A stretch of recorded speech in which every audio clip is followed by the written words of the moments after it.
میرے رسول پاک علیہ السلام کو جلال آتا تھا. کن کن باتوں پہ آج کچھ باتیں کرنی ہیں جن باتوں سے حضور ناراض ہو جاتے ہیں. ایک تو کافر مشرک کی بات ہے کہ میں نے حدیث سے تفسیر عرض کی کہ نافرمان پر اگرچہ وہ محبوب ہے حضور کے غلام ہے پر نافرمانی کرتے تو اللہ کے نبی ناراض ہو جاتے. مشکاہ شریف میں حضرت عبداللہ بن عمر رضی اللہ تعالیٰ عنہ حدیث کے راوی ہیں, فرماتے ہیں صحابہ بیٹھ کے تقدیر پر بحث کر رہے تھے. کون؟ ہماری طرح کے ان پڑھ بندے نہیں جس پھٹے پہ بیٹھتے ہیں دین میں بات کرتے ہیں, جس چوک پہ بیٹھتے ہیں اپنی اور 5-7 مسئلے سب نے یاد کیے, کہتے ہیں مولویوں کی پتہ ہے, ان کو کیا خبر ہوئی, ان کو کیا پتہ ہوتا ہے. مجھ سے سنو, سب سے بڑا مفتی تو میں ہوں, شیخ القرآن کی 2-4 ڈگریاں اس جیب میں اور شیخ الحدیث کی اس جیب میں ہے. مولوی بیچارے کو کیا پتا, وہ تو روٹی کھاتا رہا ہے 8 سال مدرسے میں, اس کو کیا خبر. اپنی مرضی کا مسئلہ, اپنی مرضی کا فتویٰ. اب لوگ علماء کے پاس بھی جب آتے ہیں تو رائے لینے نہیں آتے, رائے دینے آتے ہیں. 2-4 بندہ رائے دے جاتا ہے, کہتا ہے جناب اس طرح کہا کریں لوگ جب آپ کے پاس آتے ہیں, بلکہ لوگ ہمیں بتاتے ہیں یہ باتیں سنایا کریں, وہ والی بات نہ بیان کیا کریں. میرے بھائی سنیں, نبی کریم علیہ السلام تشریف لائے مسجد نبوی میں تو صحابہ تقدیر پر بحث کر رہے تھے. حضرت عبداللہ بن عمر رضی اللہ تعالیٰ عنہ فرماتے محبوب آئے, حضور نے سن لیا اور میں نے حضور کے چہرے کو اس طرح سرخ دیکھا جیسے آگ کا انگارہ سرخ ہوتا ہے, جلال نبی کریم کے چہرے پر. حضور نے فرمایا کیا باتیں کر رہے ہو, کیا باتیں. بول پڑے بریلی کے امام, کہنے لگے غضب سے ان کے خدا بچائے, غضب سے ان کے خدا بچائے. کیا باتیں کر رہے ہو, تقدیر پہ بحث کر رہے ہو. یا رسول اللہ گفتگو کر رہے تھے. میرے محبوب نے فرمایا تم سے پہلی امتیں تباہ اس لیے ہوئی ہیں کہ وہ بحث کرتی تھی, اور میں خبردار کسی نے تمہیں اجازت نہیں دی بات کرنے کی, جو میں کہتا ہوں وہ مان جایا کرو, اس لیے کہ میں اللہ کا رسول بن کے تشریف لایا ہوں. کس نے تمہیں اجازت دی؟ جلال فرما. ہر آدمی بات کر رہا ہے, ہر آدمی بحث کر رہا ہے, ہر آدمی گفتگو کر رہا ہے. جو ٹی وی پہ بیٹھتا ہے وہ کہتا ہے فلاں کو ٹھیکیدار ہے, مجھے بھی تو اتنی باتیں آتی ہیں. ہر آدمی گفتگو کر رہا ہے. کس نے منع کیا ہے؟ جب تو ٹی وی پہ گیا تھا, اینکر پرسن بنا تھا, تو نے صحافت کی ڈگریاں دی تھی, پولیٹیکل سائنس میں تو نے کتنے ایم اے کیے وہ تو نے جمع کرائی تھی. تو دین پہ بحث کر لا, ہمیں بھی کوئی ڈگری دکھا, تو نے کہاں سے پڑھا ہے, کوئی بات سنا, تو کس کا شاگرد ہے, کوئی اپنی سند ثابت کر. ایسے ہی بات کرنے کی اجازت کیسے دے دی جائے گی؟ حبیب کریم علیہ السلام نے سب سے پہلے اس بندے سے اظہار ناپسندیدگی فرمایا, جلال فرمایا, جو علم اس کے پاس نہیں ہوتا اور دین کے معاملات میں بحث کرتا ہے, تکرار کرتا ہے. بانج علموں جو کرے فقیری, او کافر مرے دیوانہ ہوں. میرے رسول پاک علیہ السلام ناراض ہے. پھر دوسرا جلال میرے نبی پاک نے بے ادب پہ فرمایا, بے ادب پہ. ابو داؤد, ابن ماجہ, سیاستہ سے روایت عرض کر رہا ہوں. نبی کریم علیہ السلام بازار میں نکلے, گلی میں نکلے, ایک آدمی کو دیکھا, اس نے خانہ کعبہ کی سمت منہ کر کے تھوکا. کعبے کی طرف نہیں, کعبے کی سیدھے پیر کیے ہوئے ہیں. کہتے ہیں قرآن تو بڑا پڑھ رہا ہے نا, چلو کعبے کو پیر کیے ہیں تو پھر کیا عرض ہے. وہ جی یہ کہیں کہاں لکھا ہوا ہے کہ کعبے کو پیر نہیں کرنے چاہیے؟ کس حدیث میں لکھا ہے؟ آؤ میں دکھاؤں کس حدیث میں لکھا ہے. میرے محبوب پاک سید عالم صلی اللہ علیہ وسلم مدینے میں, یہ سیاح کی روایت کر عرض کر رہا ہوں, کان اور آنکھیں اور دل کھول کے رکھا کرے. یوں چلے آؤ نا برچھی تان کر, اپنا بیگانہ ذرا پہچان کر, اور اگر دنیا میں رہنا ہے تو کچھ پہچان پیدا کر. لباس خضر میں یہاں سینکڑوں راہزن بھی پھرتے ہیں. میرے حبیب کریم علیہ السلام نے دیکھا, اس نے کعبے کی طرف نہیں, کعبے کی سمت کی طرف, کیونکہ کعبہ تو مکے میں ہے نا اور بات مدینے کی ہو رہی ہے, منہ کر کے تھوک دیا. اور تھوک کے وہ شخص چلا گیا. آمنہ کے معصوم لال نے ارشاد فرمایا کون ہے یہ؟ حضور فلاں مسجد کا امام ہے. حضور نے فرمایا آج کے بعد نماز نہ پڑھائے, آج کے بعد نماز نہ پڑھائے. نماز مصلی پہ کھڑا ہونے لگا تو صحابہ نے کہا بھائی پیچھے ہٹ جا, تو نہیں پڑھا سکتا. اس نے کہا وجہ, کہنے لگے جس محبوب نے کو اللہ نے نماز دی ہے اسی رسول نے تیری اماموں سے منع فرما دیا ہے. نماز والے نبی نے منع کر, تو نہیں پڑھائے گا. بھاگا حضور کے دروازے پہ, یا رسول اللہ کیا ہوا؟ فرمایا تو نے کعبے کی سمت منہ کر کے تھوکا ہے, تو نے بے ادبی کی ہے. کہ یا رسول اللہ مجھے میرا خیال نہیں رہا. فرمایا جو ادب کا خیال نہ رکھے وہ امامت کے قابل نہیں ہوتا.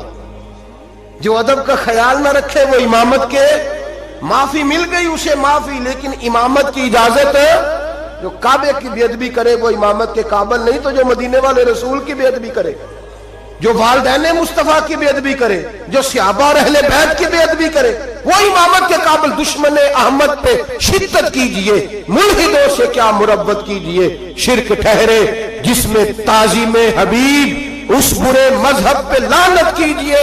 اور اعلیٰ حضرت فرماتے ہیں ہمارا تو عقیدہ ہے جو نہ بھولا ہم غریبوں کو رضا، جو نہ بھولا ہم غریبوں کو رضا، ذکر اس کا اپنی عادت کیجئے۔ بے ادب کے معاملے میں نبی پاک نے ناراضگی کا اظہار، بات بے ادبہ مقصود نہیں حاصل تے نہ درگاہ ٹوئی، باج ادب دے محمد بخشا توڑ نہیں چڑھیا کوئی، باج ادب دے محمد بخشا توڑ نہیں چڑھیا۔ ایک روایت اور عرض کر دو ترمذی سے، حضور جنازہ پڑھانے گئے، پہلے چلے گئے، لوگ کہتے ہیں پتہ ہوتا تو جاتے کیوں، میں کہتا ہوں اگر جاتے نہ تو مسئلہ کیسے بتاتے۔ حضور پہنچ گئے، جنازہ گاہ تک پہنچے، قبرستان میں ترمذی ہے، میت کے چہرے سے بھئی جو مر گیا ختم ہی ہو گیا، اس کے ساتھ کاہے کی زد، اس کے ساتھ کیا جھگڑا، ماری گیا ہے، ترمذی ہے، سیاہ عرض کر رہا ہوں، چہرے سے کپڑا ہٹایا، فرمایا میں نہیں جنازہ پڑھاتا۔ اب جس کو لوگ کفن غسل دے کے آئے ہیں تھا تو مسلمان ہی نا، لیکن میرے محبوب کا جلال دیکھیں، غضب سے ان کے خدا بچائے، قبرستان تک آئے، کپڑا ہٹایا، فرمایا نہیں پڑھاتا جنازہ۔ صحابہ نے کہا حضور پڑھائے، نہیں پڑھاتا، حضور بے نمازی تھا، فاسق تھا، کیا جرم تھا؟ فرمایا میں نہیں جنازہ پڑھاتا، یہ میرے عثمان غنی سے بغض رکھتا تھا، یہ میرے عثمان سے بغض رکھے، یہ ہے میت کسی بے ادب کی منہ دکھانے کے قابل نہیں ہے، ان کے دشمن پہ لعنت خدا کی، رحم پانے کے قابل نہیں ہے۔ رسول پاک علیہ السلام تو مر جائے، حضرت عثمان کا دشمن تو جنازہ نہیں پڑھاتے، تو زندوں کے ساتھ دوستیاں کرے پھرتا ہے، تو زندوں کے ساتھ تعلق بنائے پھرتا ہے۔ دشمن احمد پہ شدت کیجیے میرے نبی کریم۔ پہلی بات تو حضور نے بحث کرنے والے پہ جلال کیا، دوسری بات میرے نبی کریم سید عالم صلی اللہ تعالی علیہ وسلم نے جلال فرمایا اس شخص پر جو شخص بے ادبی کرتا ہے، جلال۔ تیسرا جلال فرمایا حضور نے، ایک شخص نے آ کے عرض کی یا رسول اللہ صلی اللہ علیہ وسلم ہمارے محلے کا امام مسجد لمبی نماز پڑھاتا ہے، لمبی نماز پڑھاتا ہے۔ اب دیکھیں نا، ایک اور حال بھی ہو سکتا تھا، حضور بلاتے تھپکی دیتے، کہتے ہو یار آہستہ آہستہ پڑھایا کر، چھوٹی نماز پڑھایا کر، یہ بھی ہو سکتا تھا، لیکن حدیث میں جلال ہے میرے نبی کا۔ حضور نے امام کو بلایا، فرمایا لمبی نماز کیوں پڑھاتا ہے؟ کہا حضور میرا دل کرتا ہے۔ حضور کو جلال آیا، فرمایا میں لوگوں کے دلوں میں دین کی محبت پیدا کرتا ہوں، تو نفرت پیدا کرتا ہے، تو نفرت پیدا کرتا ہے۔ یا رسول اللہ صلی اللہ تعالی علیہ وسلم حکم کیا ہے؟ فرمایا جب لوگوں کو پڑھا تو چھوٹی پڑھایا کر، اور جب خود پڑھنی ہو تو جتنی مرضی لمبی پڑھا کر، تمہیں اجازت ہے، یہ تمہیں جلال فرمایا نبی پاک نے اس امام پر اگر جلال ہے نبی نماز پڑھانے کا، تو یہاں تو جلسہ 6 گھنٹے کا ہوتا ہے، 9 گھنٹے کا جلسہ ہے، اے ان مقامی نعت خانے، اے ان ملتانی نعت خانے، اے ان پتہ نہیں کیڑے کیڑے نعت خانے، اللہ بہتر جانتا ہے، خدا خیر کرے۔ اور پھر نعت خان صاحب بھی سٹیج پہ کھڑے ہوتے ہیں، ہم تو چھوٹے لوگ ہیں تو اب بیک ہی ہو گئے ہیں، پروگرام بنایا کہ باچی جاؤ، میں بچوں سے کہتا ہوں یہ تو نہیں نہ ہو سکتا ساری دنیا غلط ہے اور ہم صحیح ہے، جو خود ہی سجدہ صاحب کر لیتے ہیں، ہم بیک ہو جاتے، عجیب چکر ہے۔ پھر اس نے 6-7 رکے پکڑے ہوئے ہیں، کہنا مینوں فرمائش آ گئی ہے، یہ بھی میں نے فرمائش پڑھنی ہے، یہ بھی ہمیں فرمائش بھی کوئی نہیں کرتا کہ بے نمازی کی سزائیں تو سنا دے ذرا، ہمیں کوئی نہیں فرمائش کرتا بھی، جس نے داڑھی نہیں رکھی اس کا جرم کیا ہے، 2 حدیثیں سنائے تو صحیح، ہمیں فرمائش بھی کوئی نہیں کرتا۔ فرمائشیں بھی ساری انہیں کرتے ہیں جو 1.25 منٹ میں جنت میں پہنچا دیتے ہیں، 1.25 منٹ لگتا ہے وہ سامنے جنت ہے، اللہ ہی معاف فرمائے۔ بھئی اگر نماز لمبی کرنے سے اللہ کے رسول ناراض ہیں، جنہوں نے جلسہ اتنا لمبا کر دیا حد ہی ہو گئی ہے، حد ہو گئی، اور سب عاشق کے رسول بیٹھے ہیں اور فجر گول مول ہو گئی ہے، اللہ جانے کدھر گئی۔ میرے رسول کریم صلی اللہ علیہ وسلم نے لمبی نماز پڑھانے والے امام پر اور اتنا سخت جلال فرمایا، اتنا سخت۔ اور ایک اور جگہ پہ حضور نے فرمایا لعنتی ہے وہ امام، ملعون، اپنی اصلاح کے لیے بات کر رہا ہوں، ملعون ہے وہ امام جو لوگوں کو نماز پڑھاتا ہے پر اس کے نمازی اس سے راضی نہیں ہوتے۔ راضی کیا مطلب کہ زبردستی مسلط ہوا ہے، زبردستی مسلط ہوا ہے، وہ نہیں چاہتے اس کے پیچھے نماز پڑھنا، ہاں اگر کوئی ذاتی اناد کی وجہ سے ایسا کرتا ہے تو وہ اس حدیث کے زمرے میں ذاتی اناد ہے اس کو، کہ میں آخیا سی میرے ابا جی دی قبر تے 3 قرآن کٹھے پڑھنے نہیں تے مولوی آیا نہیں بچے لے کے، یہ ذاتی اناد، یہ ذاتی اناد ہے۔ اس مسئلے میں نہیں، کوئی شرعی قباحت ہو ایسی یا بد اخلاقی ہو یا کوئی ایسا میرے نبی کریم علیہ السلام نے اس شخص پر ناراضگی کا، تیسرے نمبر پر اس امام پر ناراضگی کا اظہار فرمایا جو لوگوں کو نماز پڑھائے اور لوگ اس کی امامت سے راضی نہ ہو، لمبی نمازیں پڑھائے۔ محبوب کریم سید عالم صلی اللہ علیہ وسلم ناراض ہے۔ نمبر 4، محبوب پاک اس شخص سے ناراض ہوتے ہیں جو غلط بات کرتا ہے، جو اپنی چلاکی کے طور پہ نہ تھے۔ حضور کے پاس مقدمہ آیا، ترمذی میں موجود ہے، 2 آدمیوں کا مقدمہ تھا، ایک نے کہا جی میری ہے زمین، دوسرے بھائی نے کہا میری ہے۔ نبی پاک نے فرمایا ہو سکتا ہے تم چرب زبانی دکھاؤ اور فیصلہ اپنے حق میں کسی سے کرا لو، آج تو فیصلہ کرا لو گے تو قیامت کے دن کیا کرو گے؟ آنکھوں میں آنسو آ گئے، دونوں دستبردار ہو گئے۔ کچھ لوگ اپنی تیزی دکھاتے ہیں، تیزی فن کا مظاہرہ کرتے ہیں، بڑھ بڑھ کے بولتے ہیں، کہتے ہیں سامنے والا تو بیوقوف ہمارے ہتھے آ گیا، وہ میں جیسے کہتا ہوں ویسے ہی کر لیتے ہیں۔ آج بھی میں گیا تھا، چکر دے آیا ہوں، 2-4 منہ پہ تعریفیں کی ہیں، واپس آ کے میں نے غیبت شروع کر دی۔ حضرت امام سیوطی رحمۃ اللہ علیہ فرماتے ہیں جو آدمی لوگوں کی تعریفیں منہ پہ کرے، پیچھے غیبت کرے، اللہ لوگوں کے دلوں سے اس کی محبت کھینچ ڈالتا ہے۔ وہ جتنا مرضی اپنے آپ کو تیز بنا کے لوگوں کے سامنے پیش کرے، ممکن نہیں۔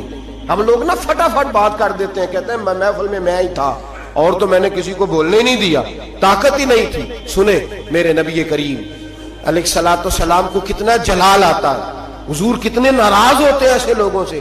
حضرت زبیر بن عوام نبی کریم علیہ الصلوۃ والسلام کے پھوپھی زاد بھائی ہیں، حضرت صفیہ حضور کی پھوپھی ہیں، ان کے بیٹے ہیں، 10 مبشرہ صحابہ میں سے۔ حضرت عبداللہ بن زبیر کے والد ہیں، حضرت اسماء بنت ابی بکر صدیق جو غار ثور میں روٹی پہنچاتی تھی، حضرت عائشہ صدیقہ کی بڑی بہن، ان کے شوہر ہیں حضرت زبیر بن عوام۔ اور حضور نے فرمایا سب کا کوئی نہ کوئی تنہائی کا دوست ہوتا ہے، جب دل کرتا ہے کہ فلانا آئے تو میں اکیلے میں اس کے پاس بیٹھوں، فرمایا جب میرا کسی کے پاس اکیلے بیٹھنے کو دل کرے تو میں زبیر کو بلایا کرتا ہوں۔ اتنی محبت ہے نبی کریم علیہ السلام کو حضرت زبیر بن عوام کے ساتھ۔ ان کا ایک پڑوسی تھا، اس پڑوسی کے ساتھ ان کی بحث ہو گئی۔ ایک جوہر تھا جو حضرت زبیر بن، شارحین نے لکھا ہے حضرت زبیر بن عوام کے کھیت میں جوہر تھا، تالاب تھا پانی کا، اس تالاب سے لوگ پانی لگاتے تھے کھیتوں کو، تھا ان کی ملکیت۔ پہلے حضرت زبیر بن عوام کے کھیت تھے، اس سے آگے اس آدمی کے کھیت تھے۔ اب وہ آدمی کہنے لگا حضرت زبیر سے کہ پانی پہلے میں نے لگانا ہے۔ آپ نے فرمایا ایک تو پانی میرا ہے اور دوسرا پہلے کھیت بھی میرا ہے، جب میرے کھیت پانی پی لیں گے، سیر ہو جائیں گے تو میں کھول دوں گا، تیری طرف آ جائے گا۔ اس نے بحث کی، جھگڑا کیا، ایک تو اس کا مقدمہ ناجائز ہے، پھر وہ جھگڑا لے کے آدر رسول پہ گئے۔ نبی کریم سید عالم صلی اللہ علیہ وسلم مروت فرماتے تھے، حضور خیال کرتے تھے، حضور کا طریقہ مبارکہ تھا جتنا کسی کا بھلا ہو سکے کسی سے اتنا کرا دیا کرتے تھے، جتنا کسی کرنے والے کو تکلیف نہ اتنا بھلا۔ ایسا ہوتا ہے، مروت کا مظاہرہ کرے لوگ بگڑ جاتے ہیں۔ آپ کسی سے پیار کر کے تعاون کرتے ہیں، سامنے والا لالچ شروع کر دیتا ہے، وہ کہتا ہے کل بھی دینا ہے تو نے، اب تو نے پرسوں بھی دینا ہے، اب فلاں دن بھی دینا ہے، پیچھے پڑ جاتا ہے۔ مروت کا لوگ، غالب نے کہا تھا محبت کو ظالموں نے عبادت دیا قرار، انہوں نے عجیب رنگ اختیار کر لیا ہے۔ اب جب وہ مقدمہ حضور کی بارگاہ میں آیا نا، بات کی سمجھ تو آ رہی ہے نا اب حضرات کو، جب مقدمہ آیا نا نبی پاک سید عالم صلی اللہ علیہ وسلم کے پاس، تو حضور نے بات سنی تو نبی پاک سمجھ گئے کہ زبیر اس معاملے میں ٹھیک ہے، ان کی رائے، ان کا موقف درست ہے۔ آپ نے اس شخص سے کہا، حضرت زبیر سے فرمایا یار جب تیرے کھیت پانی پی لے نا تو پھر تو نے پانی کا کیا کرنا ہے، کھول دیا کر، اس کے کھیتوں کو بھی لگ جائے، ٹھیک ہے پہلے تو ہی پلا اپنے کھیتوں کو لیکن بعد میں کھول دیا کر۔ اس شخص نے فٹافٹ ایک بات کی، حضور کی نرمی کو دیکھا نا، محبت کو دیکھا، پیار کو دیکھا، وفا شیاری کو دیکھا کہ حضور تو جو بھی آتا ہے میٹھا ہی بولتے ہیں، جو بھی آتا ہے حضور پیار ہی کرتے ہیں۔ پتہ کیا کہا اس نے؟ کہنے لگا زبیر آپ کی پھپھو کے بیٹے ہیں نا، معاذ اللہ، آپ کے پھپھی داد ہے نا، اس لیے آپ نے حمایت کی ہے، پھپھی داد ہے، میں رشتہ دار نہیں نا آپ کا۔ میرے رسول پاک نے یوں نظر اٹھائی، حضرت زبیر فرماتے ہیں مجھے یوں لگا کہ تارے گرنے لگے ہیں، مجھے یوں لگا کہ زمین پھٹ جائے گی، مجھے یوں لگا کہ ابھی زلزلے آئیں گے، مجھے لگا قیامت سے پہلے قیامت آئے۔ حضور نے فرمایا تجھے تیری مار ہوئے، میں تیرے ساتھ مربت کرتا ہوں اور تو کیا بولتا ہے؟ فرمایا اگر دھرتی پہ میں عدل نہیں کروں گا تو بتا پھر دوسرا کرے گا کون؟ اگر میں انصاف نہیں کروں گا تو کون کرے گا؟ اس طرح کی بات کرتا تو؟ جب حضور نے جلال فرمایا تو قدموں سے لگ گیا، حضور غلطی ہو گئی۔ حضرت زبیر فرماتے قربان جاؤں محبوبہ تیری شان پہ، ابھی جلال کے دارے بہ رہے تھے جلال کے دریا، اور ذرا وہ قدموں سے لگا تو آمنہ کے معصوم لال نے اٹھا کے سینے سے لگا لیا۔ فرمایا میں سمجھاتا ہوں اور تم کیا کرتے ہو جواب میں؟ جب کوئی غلط بات کرتا ہم پتہ کیا کرتے ہیں؟ ہم جھوٹ بولتے ہیں، غلطیاں کرتے ہیں۔ اگر ہمارے بیٹے میں غلطی ہو تو ماننے کو تیار نہیں، بھری پنچایت میں ہم کہتے ہیں یہ تو دودھ کا دھلا ہوا ہے، یہ خطا کاری نہیں سکتا معاذ اللہ۔ اگر بیٹی ہماری ہو اور اس کے سسرال سے کوئی پیغام آ جائے تو سوال ہے ہم مان جائیں؟ جھوٹ بولتے ہیں، غلط حتیٰ کہ ذاتیات پر اتر کر لوگ الزام تراشی کرتے ہیں، نجی زندگی پر لوگ اعتراض کرتے ہیں، نیچے اتر آتے ہیں، گر کر بات کرتے ہیں۔ اور میرے بھائی، میرے نبی کریم سید عالم صلی اللہ علیہ وسلم نے جلال کیا اس شخص پر، اظہار ناراضگی فرمایا اس شخص پر جو غلط بات کرتا ہے، جو غلط جگہ پر گفتگو کرتا ہے، اس پر جلال فرمایا۔ محبوب کریم سید عالم صلی اللہ علیہ وسلم نے ہمیں سمجھنا چاہیے کہ ایسے لوگوں سے حضور ناراض ہوتے ہیں جو جلال کرتا ہے، جو غلط بات کرتا ہے۔ میرے حبیب پاک سید عالم صلی اللہ علیہ وسلم حدود اللہ کے معاملے میں آپ نے بات کان کھول کے سننی اور خاص توجہ کرنی ہے میری بات پر۔ ایک معاملہ ہے حدود اللہ کا۔ اللہ کے محبوب نا با اختیار ہے۔ قرآن کہتا ہے یحلی لہم الطیبات ویحرم علیہم الخبائث۔ محبوب اگر چاہیں تو کچھ چیزیں حلال کر دیں اور چاہیں تو گندی چیزیں حرام کر دیں، با اختیار ہے، اور اس اختیار کو حضور سید عالم نے استعمال بھی فرمایا۔ وَيُحَرِّمُ عَلَيْهِمُ الْخَبَائِثَ کو حضور نے اختیار بھی فرمایا۔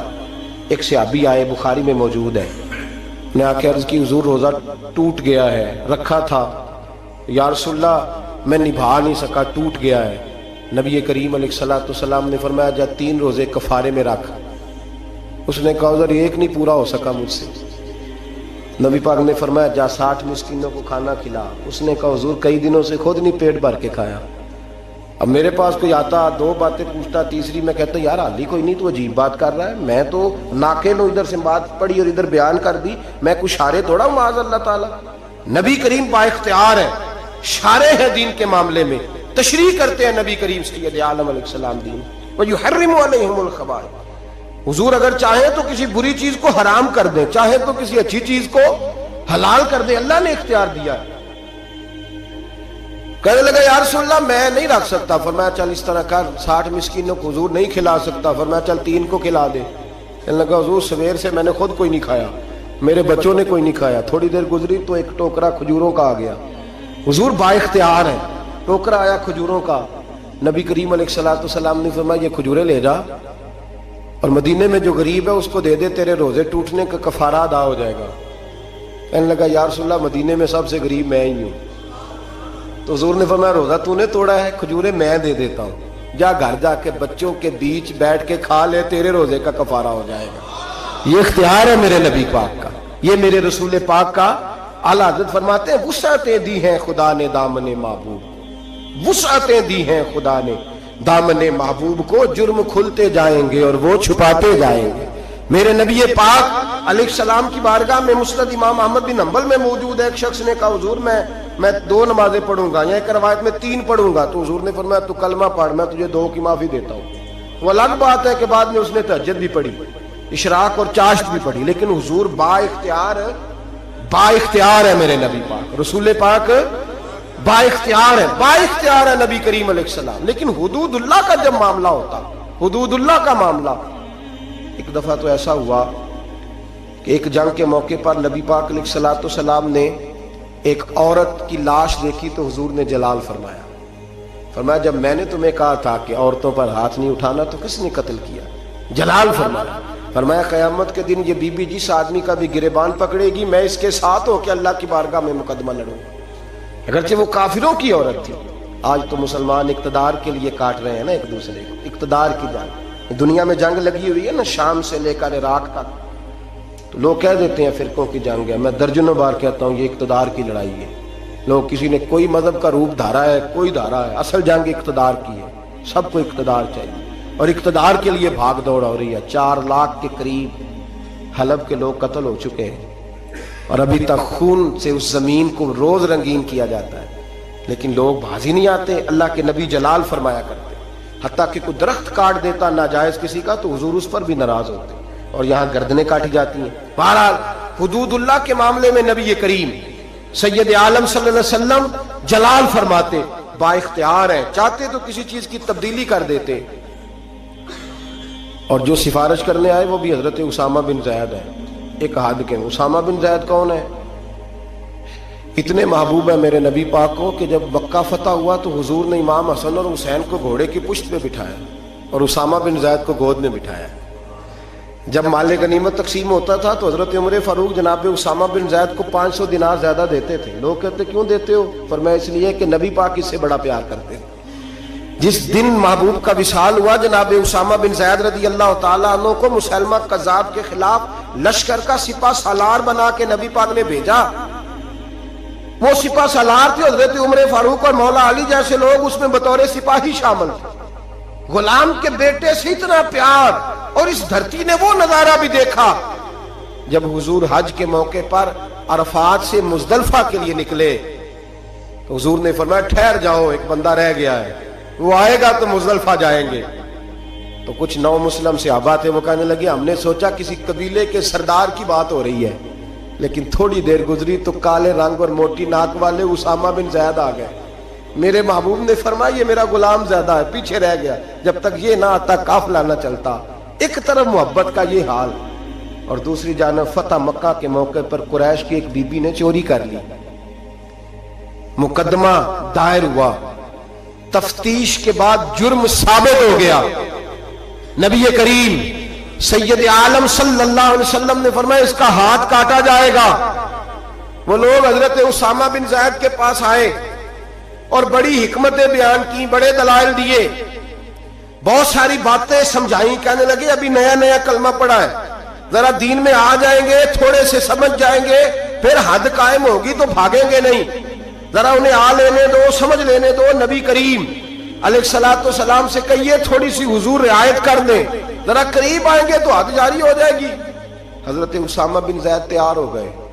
انہیں پتا تھا کہ حضور میری بات کبھی لوٹایا نہیں کرتے. جناب اسامہ کہتے ہیں میں حضور کے قریب آ کے بیٹھا, اور میں نے بیٹھا نا جب حضور کے پاس تو بات کوئی نہیں کی. سرکار نے رخ پھیرا, کیسے آئے ہو؟ عرض کیا یا رسول اللہ.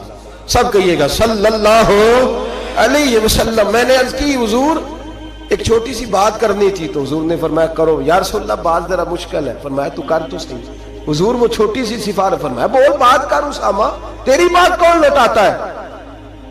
جناب اسامہ بن زید کہتے ہیں میں نے کہا حضور وہ قریش کی بی بی جس پر چوری ثابت ہو گئی ہے, اگر اسے تھوڑی رعایت مل جائے تو اس کا قافلہ نیا نیا آیا ہے, قبیلہ نیا نیا اسلام قبول کیا, حضور تھوڑی رعایت مل جائے تو چلو پختگی کے بعد جیسے آپ چاہیں گے.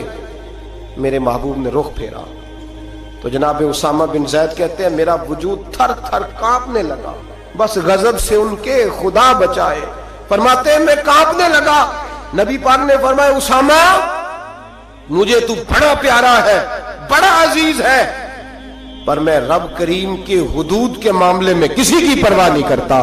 جہاں الدل کا حدود اللہ, یہ اللہ کی حدیں ہیں, اس معاملے میں کسی شخص کی رعایت نہیں کرتا. فرمایا تم سے پہلی قومیں تباہ اس لیے ہوئی کہ غریب جرم کرتے تھے تو سزا ملتی تھی, امیر جرم کرتے تھے تو چھوڑ دیے جاتے تھے. فرمایا خبردار تم نے جرأت کیسے کی اس معاملے میں سفارش کرنے کی؟ اسامہ کہتے ہیں میں ہامتا کامتا لرزتا مسجد سے چلا گیا. صبح کی بات تھی, جمعے کا خطبہ شروع ہوا, مدینے والے محبوب منبر پہ بیٹھے. جناب اسامہ فرماتے ہیں میرا وجود تھر تھر کانپ رہا تھا. میرے محبوب کے جملے, حضور نے بات کہاں سے شروع کی؟ فرماتے ہیں ہم سب جانتے تھے کہ نبی پاک کو سب سے زیادہ محبت حضرت جناب سیدہ فاطمہ زہرا کے ساتھ ہے, سب سے زیادہ پیار ان سے کرتے. جتنی دفعہ جناب فاطمہ آتی کھڑے ہو کے استقبال ہوتا, اور فرمایا فاطمہ تو بدعت منی, یہ تو میرے وجود کا حصہ ہے, یہ تو میرے جگر کا ٹکڑا ہے. فرماتے ہیں نبی پاک علیہ السلام نے جملے کیا ارشاد فرمائے؟ فرمایا لوگوں کو کیا ہو گیا ہے, اللہ کی حد کے معاملے میں سفارش کرتے ہیں. فرمایا مجھے قسم ہے اللہ کی عزت کی اگر میری بیٹی فاطمہ بھی چوری کرتی تو میں اس کا ہاتھ کاٹ ڈالتا. فاطمہ بنت محمد کو بھی سزا ہوتی. وہ لفظ کیا ہے؟ محبوب نے فرمایا میں اپنی محبت پر پیر رکھتا, محبت کچل ڈالتا, لیکن اللہ کے دین کو نافذ کرتا. میں فاطمہ کے ساتھ, بات کو سمجھ رہے ہیں آپ حضرات, میرا جملہ آپ نے سمجھا نہیں. فرمایا میں اپنی محبت کو کچل ڈالتا, اپنی محبت کو, بولیے, اپنی محبت کو گویا کچل ڈالتا, اور اللہ کے دین کو, میں دین کے معاملے میں کسی کی رعایت, یہاں تو پیر صاحب کہتے ہیں تبلیغ کی تو بگڑ جائیں گے, ان کو کہہ دیا دین پہ عمل کرو تو یہ آئیں گے نہیں. کہتے میں تینوں خواب دیکھی سی راتی تو مینوں نظر آیا سا, بابا فرید صاحب بھی تینوں یاد کر رہے تھے میری خواب. اس کو چڑھایا جاتا ہے, بڑھایا جاتا ہے, لیکن اس کو ڈانٹا نہیں جاتا شرعی معاملات میں. کہتے ہیں ہمارا خیال رکھتا ہے نا, اتنا ہی کافی, دین کا رکھے چاہے نہ رکھے. میرے عزیز, میرے نبی کریم سید عالم صلی اللہ تعالی علیہ وآلہ وسلم نے حدود اللہ کے معاملے میں سخت حکم دیا. یہاں لوگ کہتے ہیں میرا پتر نہیں مانتا, وہ کہتا ہے ساری رات ناچ گانا کرنا ہے, نہیں دیتے, منڈا نہیں مانتا. محبت دیکھنی ہے کہ دین دیکھنا ہے؟ نہ بولو, لیکن بات تو سچی ہے نا, بولے نہ بے شک آپ حضرات, لیکن بات تو سچ, محبت دیکھنی ہے کہ دین. چلو جنہیں بولو انہیں تو دیکھو گے نا انشاءاللہ تعالی, باقی بھی انہیں دیکھ کے ہی صحیح انشاءاللہ تعالی. بیٹے کی بات ماننی چاہیے کہ نبی پاک کی؟ باپ کی بات ماننی ہے کہ نبی پاک کی؟ بھائی کی بات ماننی ہے کہ نبی پاک کی؟ کہتا ہے جی وہ فلاں نہیں مانتا. کیا مطلب ہے تیرا؟ میرے نبی کریم سید عالم صلی اللہ علیہ وسلم نے فرمایا اسامہ تجھ سے تو بڑا پیار ہے نا, لیکن فاطمہ سے مجھے سب سے زیادہ پیار ہے. اگر فاطمہ بنت محمد بھی چوری کرتی تو میں پیار نہ دیکھتا, میں رب کا دین دیکھتا, میں حدود اللہ نافذ کرتا. حدود اللہ, نبی پاک سید عالم صلی اللہ علیہ وسلم کو جلال آتا تھا جب کوئی اللہ کی حد توڑتا تھا. نبی رحمت علیہ السلام, اصل بات کیا تھی؟ بڑی محنت سے حضور نے دین سجایا, بڑی محنت سے. ہم لوگ کہتے ہیں نا میرا خون پسینہ شامل ہے, اور میرے بھائی اس دین کی بنیادوں میں میرے رسول کا خون پسینہ شامل ہے. صحابہ کہتے ہیں جب مسجد نبوی بنائی تو حضور جب اینٹیں اٹھاتے تھے تو پسینہ بہہ کے اینٹوں پہ گرتا تھا, اسی لیے تو آج تک وہاں سے خوشبو آتی ہے, اس لیے تو آج تک وہاں سے خوشبو آتی ہے. حضور کا پسینہ گرتا تھا. اور احد میں میرے رسول پاک نے یوں اپنے خون کو اپنے ہاتھوں پہ رکھ لیا اور کہا اللہ تو دیکھ رہا ہے نا, یہ مجھے جانتے نہیں, انہیں ہدایت کا نور عطا فرما دے. اور میرے بھائی خون پسینہ حضور نے دین سینچا, سوارا, اپنی اولاد کی قربانی دی. جس مکان کو تو نے اپنے ہاتھ سے ٹائلیں لگائی ہو, تیرا اپنا بیٹا بھی وہ ٹائل توڑ دے تو تھپڑ مارتا ہے, وہ تجھے پتا نہیں میں نے پردیس کاٹ کاٹ کے بنایا ہے اور تو توڑ رہا ہے. معمولی سمجھتے ہو دین کی دھجیاں بکھیرنا؟ جب تو دین کی نافرمانی کرتا ہے تو مدینے والے رسول کا دل دکھ جاتا ہے. گویا حضور فرماتے ہیں کیا کر رہے ہو, میں نے بڑی مشقت سے تمہیں دین دیا ہے, میں نے خون پسینہ لگا کے تم تک پہنچایا تھا, تم نے ایک رات میں اڑا کے رکھ دیا, تم نے چند منٹوں میں تباہی لگا دی سارے دین کی, ساری شریعت کی دھجیاں بکھیر دی. اور میرے بھائی, میرے حبیب کریم سید عالم نور مجسم صلی اللہ علیہ وسلم جلال کرتے اس لیے کہ محبت سے دین سینچا تھا, سوارا تھا. خیال کریں, غور کریں, میرے محبوب کریم محبوب پاک علیہ السلام کن باتوں میں جلال فرماتے, امتیوں سے ناراض ہو جاتے. حضرت عمر کی شان سے تو کوئی انکار نہیں نہ کر سکتا. میرے محبوب نے خود فرمایا ہے, فرمایا میرا عمر جس گلی سے گزرے شیطان رستہ ہی بدل جاتا ہے. اور نبی پاک علیہ السلام کی ایک حدیث یوں بھی ہے, فرمایا جب تک عمر دنیا میں رہے گا جہنم کو تالا لگا رہے گا, یہ لوگوں کو گناہ ہی نہیں کرنے دے گا تو لوگ دوزخ میں جائیں گے کیسے, یہ تالا لگا دے گا دوزخ کو. اتنا عظیم شخص جناب عمر کہتے ہیں مجھ سے بھی حضور ایک دن ناراض ہو گئے, غضب سے ان کے خدا بچائے, غضب سے ان کے خدا بچائے, جلال باری عتاب میں مجھ سے بھی ناراض ہو گئے, اور گرا جو نگاہ سے ان کی وہ سنبھل نہیں سکتا. حضرت عمر فرماتے ہیں کئی مہینوں حضور کے ان جملوں کی, اس ناراضگی کی ٹیسیں میرے سینے میں اٹھتی رہیں, اور آج بھی جب خیال آتا ہے تو میں اللہ کی بارگاہ میں سجدے میں گر جاتا ہوں کہ اللہ وہ میری بڑی خطا تھی. سنو, حضرت عمر فاروق رضی اللہ تعالیٰ عنہ سے لوگوں نے کہا عمر ہوا کیا, تو فرمانے لگے مجھے پتا چلا کہ تورات, انجیل اور زبور بھی اللہ کی کتابیں ہیں, تو میں کہیں سے تورات اٹھا لایا اور مسجد نبوی میں نے بیٹھ کے پڑھنی شروع کر دی. فرمانے لگے مدینے کے محبوب تشریف لائے,